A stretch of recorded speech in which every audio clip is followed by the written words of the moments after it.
I turned to Gurpal Virdi, who's been a friend of mine for about 30 years. I won't go through his previous experiences, but he's one of the very few minority ethnic officers who actually got through to full retirement with the Metropolitan Police. He was once fired for allegedly sending a National Front leaflet to himself saying black and Asian people weren't wanted in the police. That got resolved in his favour.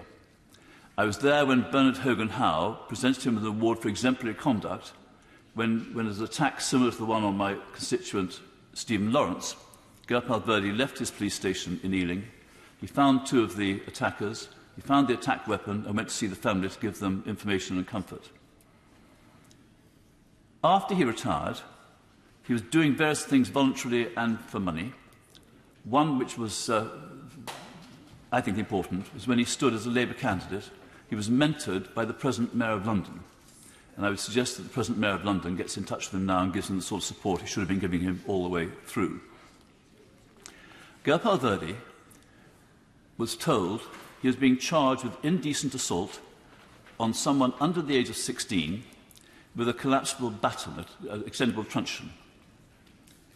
The police, in theory, investigated, and by the way, the police investigation wasn't done by the Historic Sexual Offences Group, it was passed to the Department of Professional Standards, the people who have been at fault in some of his other disputes with the police. The one thing they knew all the way along is those extensible truncheons, which the complainant was certain had been shoved up his bottom, were made available 10 years later. The police statements from other people who were then serving in Battersea said they'd not seen one since until 1997, and the alleged offence was in 1986. Every single statement of so-called fact by the complainant was contradicted by the only serious witness put forward by the police. And in fact, the event didn't happen, and that the witness wasn't there, and Gurpal Virdi wasn't involved, can be side issues. The statements from the so-called witness contradicted everything the so-called complainant said in his so-called claim. What was also known is that Gurpal Virdi had arrested this complainant 5 months later in the company of another named officer. The only records that were known were, number one, who had been the officer in charge, in effect the officer who arrested him in November 1986.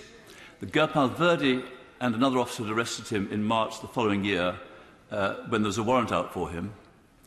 And it turns out that the police knew that Gurpal Virdi had taken the complainant's fingerprints in March 87. That wasn't disclosed to the defence. The officer who was with Gurpal Virdi in March 87 wasn't interviewed. The policeman who was the officer in charge in November 86 didn't put a statement to court. We heard later he said he couldn't remember anything about the incident. Well, probably the incident had only just been a simple arrest, as these things used to happen. So when Gurpal Virdi asked the then Independent Police Complaints Commission to look into it, they passed it to Metropolitan Police, who passed it to the Department of Professional Standards, the investigators into whose conduct they're supposed to be looking, and they say we did everything right. I say they did everything wrong. And I asked the IOPC, new office, if they've got the powers now to form their own investigation. I asked the Inspector of Police to do it, and I conclude by saying this.